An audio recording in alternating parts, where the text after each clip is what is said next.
इमाम हसन अलैहिस्सलातु वस्सलाम फरमाते हैं कि तकब्बुर से दीन और ईमान जाता है, चुनाचा शैतान तकब्बुर की वजह से मरदूद और मलऊन हुआ।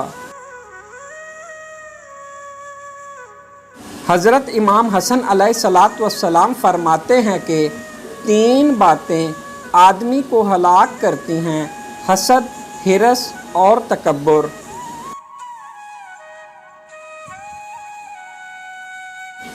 हज़रत अली रज़ी अल्लाह ताला अन्हो फरमाते हैं कि तमाम लोगों में नेक काम पर सबसे ज़्यादा कादिर शख्स है जिसे गुस्सा ना आए।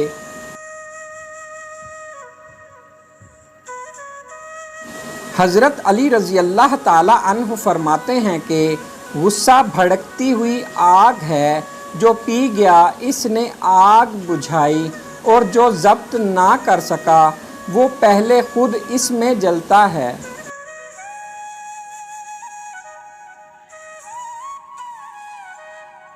हज़रत अबू बकर सिद्दीक़ रज़ी अल्लाह ताला अन्हु फरमाते हैं कि शरीफ आदमी दौलत इल्म हासिल करके मुतवाज़े हो जाता है और शरीर इल्म हासिल करके मुतकब्बिर हो जाता है।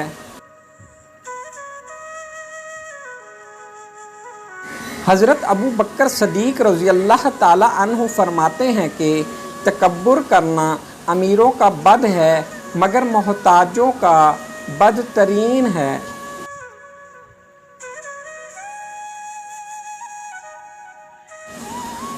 हज़रत दाऊद अलैहिस्सलातु वस्सलाम फरमाते हैं कि अपने आप को इस वक्त तक इंसान ना समझो जब तक तुम्हारी राय गुस्से के ज़ेरे असर हो। हज़रत सुलेमान अलैहिस्सलातु वस्सलाम फरमाते हैं कि जिसको गुस्सा देर से आता है बहुत ही अक्लमंद है और ज़ूद रंज होता है और अपनी बेवकूफ़ी ज़ाहिर नहीं करता।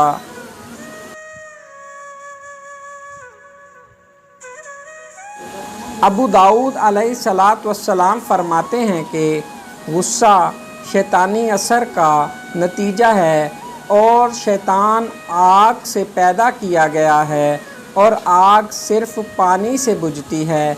तो जिस किसी को गुस्सा आए उसे चाहिए कि वज़ू करे। हदीस नबवी सल्लल्लाहु अलैहि व आलिहि वसल्लम है, जो अपने गुस्सा को रोकेगा अल्लाह ताला क़यामत के दिन उससे अज़ाब को हटा लेगा।